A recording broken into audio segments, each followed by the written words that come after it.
أهلين البنات، اليوم حنشارك معكم تحلية سهلة واقتصادية بمناسبة المولد النبوي الشريف.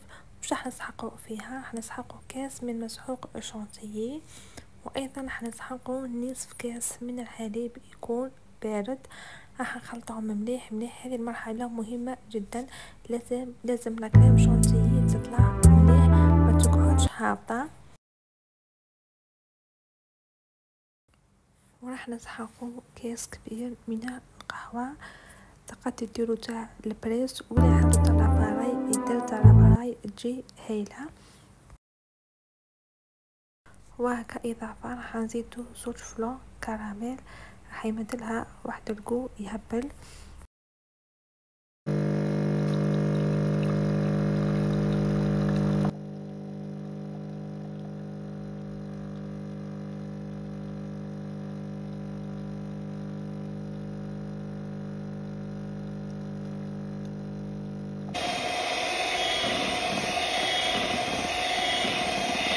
اما التحلية تاعنا راح نديرها في كؤوس كيما هكذا، وانتم ديروا واش عندكم.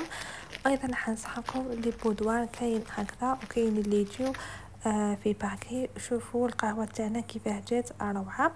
اول حاجه حنشمخوا لي بودوار في القهوه، والقهوه راح نزيدو لها مغرفه او مغرفه ونص تاع سكر باش ما تجيناش صامته. شوفوا لاكريم شانتي كيفاه جات متماسكه وجات حكمه روحها.